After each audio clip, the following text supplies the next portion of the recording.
ബഹുമാനപ്പെട്ട ഉസ്താദുമാരെ, ഇന്ത്യ പ്രിയ കൂട്ടുകാരെ, അസ്സലാമു അലൈക്കും. സർഗ്ഗമൊസുന്ന പെയ്തിറങ്ങുന്ന സാഹിത്യോത്സവത്തിന്റെ സുന്ദര വേദിയിൽ നിങ്ങളുമായി ഒരു ഭരണാധികാരിയുടെ കഥ പറഞ്ഞ് ഞാൻ അവസാനിപ്പിക്കാം. എല്ലാവരും എന്റെ കഥ ശ്രദ്ധിച്ചു കേൾക്കുമല്ലോ. മദീനയുടെ സുന്ദരമായ കാലാവസ്ഥ, തണുപ്പിലും ചൂടിലും പള്ളി നിറയെ ജമാഅത്തിന് സഹബത്ത് നിരനിരയായി എത്തിയിട്ടുണ്ട്. എന്നാൽ സുബ്ഹ് നിസ്കാരം കഴിഞ്ഞ് കുറച്ചു നേരം മിഹ്റാബിലിരുന്ന് ഒരാൾ എഴുന്നേറ്റ് പോകുന്നു. ഒന്നോ രണ്ടോ തവണയല്ല, സ്ഥിരമായി സുബ്ഹ് നിസ്കാരം കഴിഞ്ഞ് അന്തരീക്ഷത്തിൽ സൂര്യൻ വെളിച്ചം പൊരുത്തുന്നതിന് മുമ്പേ അദ്ദേഹം പള്ളി വിട്ടിറങ്ങും. അത് ആരാണെന്നോ മറ്റാരുമല്ല, പ്രവാചകരുടെ വഫാത്തിന് ശേഷം ഉറങ്ങിക്കിടന്ന് മദീനയോട്, വരൂ, നിങ്ങൾ ഉറങ്ങേണ്ടവരല്ല, വരും ലോകത്തിന് വെളിച്ചം നൽകേണ്ടവരാണ് എന്ന് ഉറക്കെ വിളിച്ചു പറഞ്ഞ നേതാവ് ഇസ്ലാമിന്റെ ഒന്നാം ഖലീഫയായ അബൂബക്കർ സിദ്ദീഖ് റളിയല്ലാഹു അൻഹുവാണ്. എന്നാൽ എങ്ങോട്ടാണ് ഈ ഭരണാധികാരി മുടങ്ങാതെ പോകുന്നത്? ആരെ കാണാനാണ് പോകുന്നത്? ഇത് ഒന്നും സഹാബത്തിന് അറിയില്ല. എന്നാലും ഇതൊന്ന് അറിയണമല്ലോ, അതൊന്ന് കണ്ടുപിടിക്കണമെന്ന് ഉമർ റളിയല്ലാഹു അൻഹു മനസ്സിൽ കരുതി. അങ്ങനെ ഒരു ദിവസം ആരും കാണാതെ ഉമർ റളിയല്ലാഹു അൻഹു സിദ്ദീഖ് റളിയല്ലാഹു അൻഹുവെ പിന്തുടർന്നു. അതെ, പതിവ് പോലെ നിസ്കാരം കഴിഞ്ഞ് അദ്ദേഹം പള്ളി വിട്ടിറങ്ങി. അതേ സമയം ഈ രഹസ്യം അറിയാൻ വേണ്ടി ഉമർ റളിയല്ലാഹു അൻഹു പിന്നാലെ പോയി. അങ്ങനെ നടന്ന് നടന്ന് ഒരു കൊച്ചു ഗ്രാമത്തിലെത്തി. കൊച്ചു ഗ്രാമത്തിലെ ഒരു കുഞ്ഞു കുടിലിലേക്കാണ് ഇസ്ലാമിന്റെ ഒന്നാം ഖലീഫ നടന്നു നീങ്ങിയത്. അങ്ങനെ അവിടെ എത്തി ആ കുടിലിലെ വീട്ടുകാരോട് സമ്മതം ചോദിച്ച് അകത്തേക്ക് കയറി അബൂബക്കർ റളിയല്ലാഹു അൻഹു. എന്നാൽ ഈ രഹസ്യം അറിയാൻ പുറകെ ഒരാൾ വന്നിരുന്നില്ലേ? ഒരുപാട് സമയം കാത്തിരുന്നു ഉമർ റളിയല്ലാഹു അൻഹു.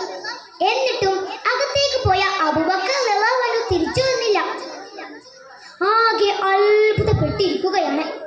കാര്യങ്ങളൊന്നും പിടികിട്ടുന്നില്ല. സമയമാണെങ്കിൽ ഒരുപാട് പിന്നിട്ടു. അങ്ങനെ കുറെ കഴിഞ്ഞപ്പോൾ അതാ ആ കുടിലിന്റെ വാതിൽ തുറന്ന് അബൂബക്കർ റളിയല്ലാഹു അൻഹു പുറത്തേക്ക് വരുന്നു. എന്നിട്ട് മദീന ലക്ഷ്യമാക്കി നടന്നു. കാര്യങ്ങളൊന്നും പിടികിട്ടുന്നില്ല. ആ വീട്ടിൽ ആരാണ്? ഇസ്ലാമിന്റെ ഒന്നാം ഖലീഫക്ക് അവിടെ എന്താണ് കാര്യം? സിദ്ദീഖ് റളിയല്ലാഹു അൻഹു പോയി ഉടനെ ഉമർ റളിയല്ലാഹു അൻഹു അതേ വീട്ടിലേക്ക് കയറി ചെന്നു. സുബ്ഹാനല്ലാഹ്!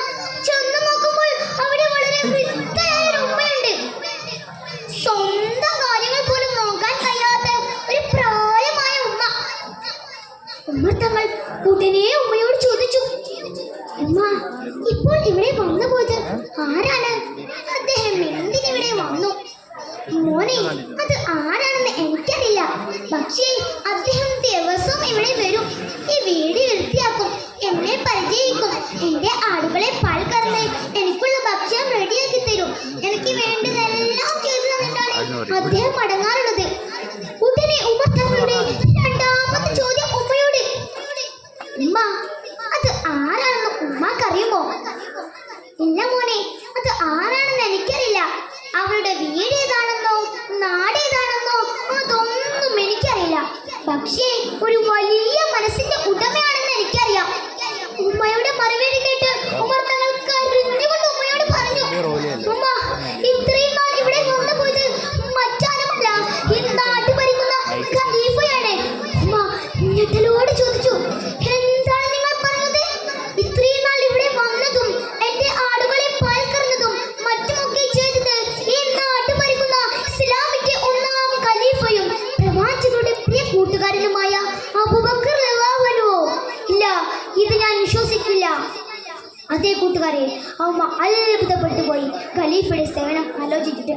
ഇതേപോലെയുള്ള ഭരണാധികാരിയെ നമ്മുടെ ലോകത്ത് സമ്മാനിച്ചത് നമ്മുടെ നേതാവായ മുത്തുനബി സല്ലല്ലാഹു അലൈഹി വസല്ലമയാണ്.